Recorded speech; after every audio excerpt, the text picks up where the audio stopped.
Kanalımdan ve mutfağımdan herkese tekrardan merhabalar. Bugün sizler için Bursa'nın asırlık lezzetleri arasında yer alan meşhur Bursa tahanlısı yani tahinli pide tarifi hazırladım.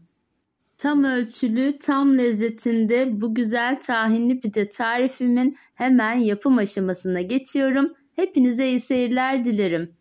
Öncelikle tahinli pidemizin hamurunu hazırlıyoruz. Bunun için yoğurma kasemin içerisine 1 su bardağı ılık sütümü döküyorum. Ardından içerisine 1 paket instant mayamı ilave ediyorum. Sonrasında 2 dolu yemek kaşığı toz şekeri ekleyip tüm bu malzemeleri öncesinde maya eriyene kadar güzelce bir spatula yardımıyla karıştırıyorum. Şimdi de pide hamurumun içerisine 1 çay bardağı sıvı yağ ve 1 tane yumurtanın akını hamurun içerisine, sarısını da üzerine sürmek için kenara ayırıyorum. Hamurum için gerekli olan tüm malzemeleri güzelce bir karıştırdıktan sonra şimdi de içerisine 1 çay kaşığı tuzu ilave ediyorum. Şimdi de kontrollü olarak ununu ilave ettim. Burada 3 su bardağı unum var. İlk aşamada 3 su bardağı un kullandım ve spatula ile güzelce hamurum ağırlaşana kadar karıştırıyorum. Sonrasında yanıma 1 bardak daha un aldım. Yavaş yavaş un ekleyerek yumuşak kıvamda bir hamur elde edene kadar elimle yoğurma işlemine devam ediyorum. Pide hamurumuz yumuşak kıvamlı olacak. Bu yüzden lütfen unumuzu kontrollü olarak ekleyelim. Ben toplamda 3 su bardağı artı yarım bardak daha un kullandım. Şimdi hamurumu tezgahımın üzerine aldım ve yaklaşık 5 dakika boyunca özlü, güzel, pürüzsüz bir hamur elde edinceye kadar mutfak tezgahımda hamurumu yoğurmaya devam ettim. Pide hamurumun kıvamını şöyle yakından da göstereyim size. Yumuşak kıvamlı, ele yapışmayan bir hamurumuz olacak. Mayalı hamurlarda yoğurma işlemini hiçbir zaman kısa tutmayın. Güzelce yoğrulan bir hamurdan elde edilen her ürün yumuşacık ve güzel kıvamda olur. Şimdi ben kasemin içerisine aldım hamurumu. Üzerini de kapatıyorum. Ortam sıcaklığında en az 45 dakika boyunca hamurumu mayalandırıyorum. Hamurumuz kenarda mayalanırken şimdi de tahinli pidemizin iç harcını hazırlayalım. Bunun için 1 çay bardağı tahini uygun bir kasenin içerisine aktarıyorum. Şimdi de tahinimin üzerine yarım çay bardağından 1 parmak fazla olacak şekilde toz şekerimi ilave ediyorum.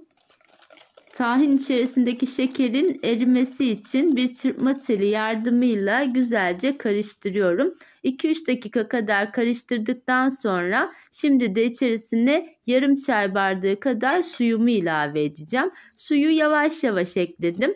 Her eklediğimde de çırparak içerisindeki şekerin güzelce erimesini sağlıyorum. Tahin içerisine eklemiş olduğumuz su sayesinde pişme işlemi esnasında tahinimiz katı bir şekilde kalmayacak. Böyle krema kıvamında güzel bir dokuya sahip olacak. Şimdi yarım çay bardağı suyun tamamını kasemin içerisine döktüm ve karıştırarak içerisindeki şekerin de iyice erimesini sağladım. Evet, tahinli pidemin iç harcı hazır. Şöyle yakından da size kıvamını göstereyim. Şimdi bunu bir kenara alıyorum ve hamurumun mayalanıp mayalanmadığını bir kontrol ediyorum. Gördüğünüz gibi hamurum çok güzel mayalanmış. İlk olarak içindeki maya kokusunun çıkması için şöyle bir katlıyorum ve sonrasında hamurumu tezgahımın üzerine alıyorum. Hamurumu ilk olarak ortadan ikiye kesiyorum ve sonrasında hamur kartıyla eşit olacak şekilde bölüştürüyorum. Bu vermiş olduğum ölçülerle toplamda 9 adet pidemiz olacak.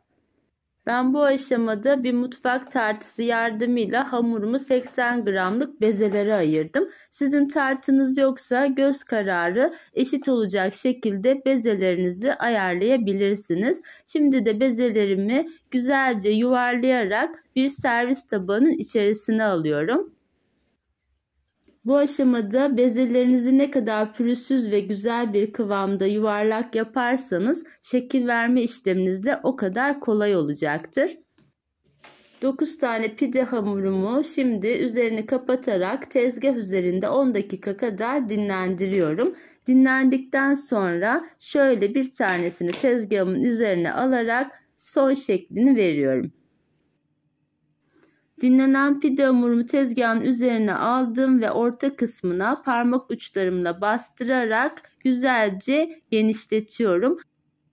Pide hamurumuza şekil verirken ilk olarak orta kısmına bastırarak güzelce genişletelim. Kenar kısımlarına çok bastırmayalım. Kenar kısımları böyle yukarı doğru kalsın, ortası da çukur olsun.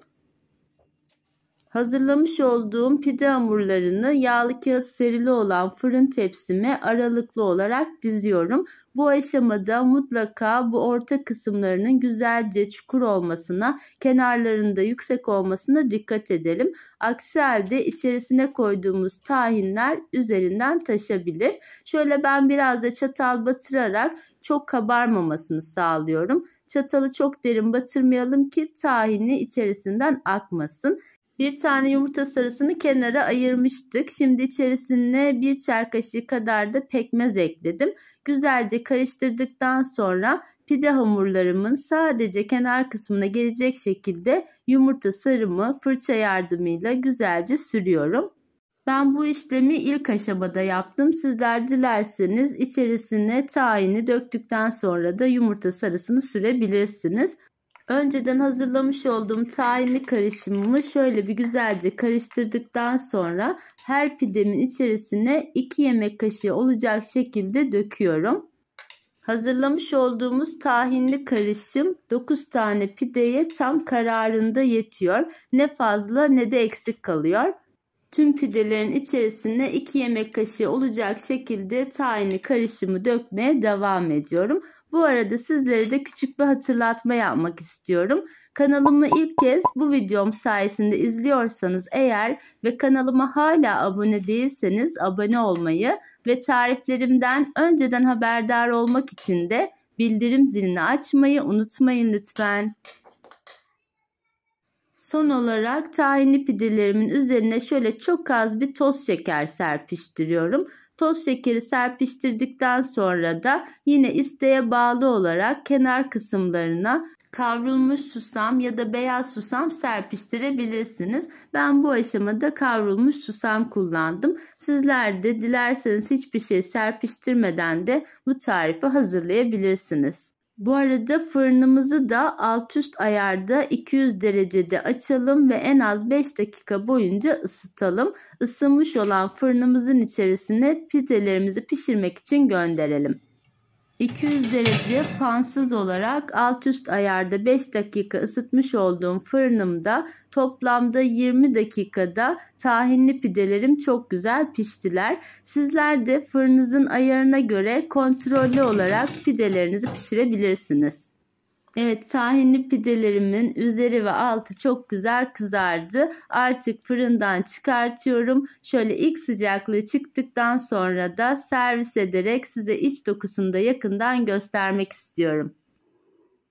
Meşhur Bursa tahanlısı üzeri altı çok güzel pişti. Tam kıvamında ve yumuşacık oldu. Şöyle bir tanesini kopararak da size ne kadar yumuşacık olduğunu da yakından göstermek istiyorum.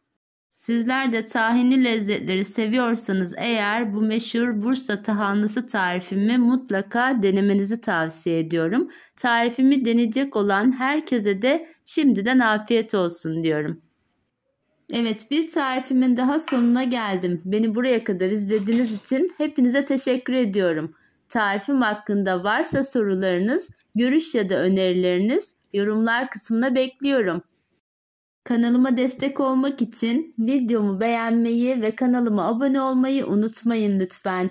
Başka güzel tariflerde yeniden görüşmek üzere. Hoşça kalın, sağlıcakla kalın.